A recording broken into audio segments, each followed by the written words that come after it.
This 22-year-old from Tulane University, and yeah, go team, go.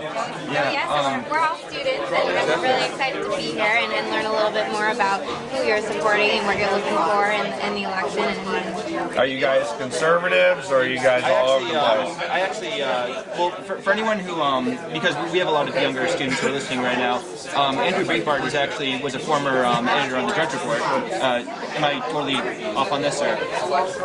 You're right on that. Okay, good. I just and you also started Breitbart Reporting Services, which is kind of like an alternative to routers and Reuters, AP. Yeah, so I definitely create content that runs contrary to the mainstream media narrative, which is a center-left construct in this country, and so it's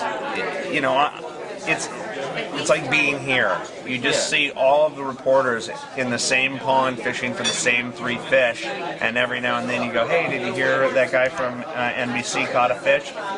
There's another pond on the other side of town where it's just me, and I'm fishing, and every single day I come back with 20 fish, and I keep coming to these guys going, there's a lot of stories out there that you're not covering. It's just that you are so caught up in an eastern Manhattan, Washington, D.C., and to a certain degree Los Angeles elitist mentality. How do I know?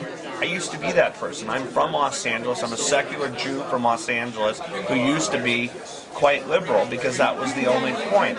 And that point of view that I had is the default position in the mainstream media. And when I had the epiphany that the media was utterly skewed, it's not a brilliant epiphany, it's quite obvious.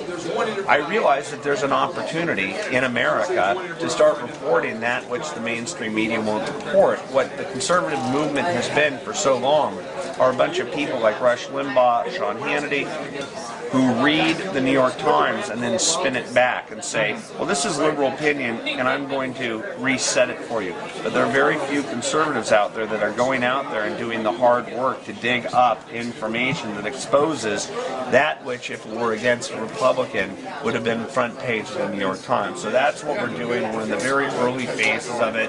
It's called the new media. It's an exciting revolution, and kids get it instinctively. Yeah, because I actually, I used to be a pretty strong conservative. I'm actually much more independent now. I'm kind of, I don't really associate with any party now. I kind of just pick candidates on a case-by-case basis. But I actually check Drudge Report a couple times a day, and I get a lot of your stories. Yes. So I think personally that there's a lot of it's important to not just check CNN, not to check MSNBC, because you can get stuff from a totally different perspective, not just as I don't think the appeal of Drudge and Breitbart falls at conservatives, because what about conservatives? I said I don't feel like the appeal stops with conservatives. Well, I'm certainly not trying to stop with the appeal. I don't want to preach to the choir. I mean, I'm aesthetically liberal. I would argue I have certain things that liberal people, if they met me, they'd go, I can't believe it. Most of them say, I can't believe that you're a conservative. I want to reach out, especially in this election cycle, after 2 years of defending the Tea Party and their right to go out there and to express the very basic American belief in the Constitution and fiscal responsibility. I defended them against the mainstream media's desire to frame them as racist. It doesn't mean that I'm this far right-wing, arch right-wing person that doesn't see that there's a place for common ground. And I really think that in the next year in this election cycle, I'm going to be hell-bent on trying to find Reagan Democrats, classical liberals. There's one thing that I really can't stand, and that is the leftist.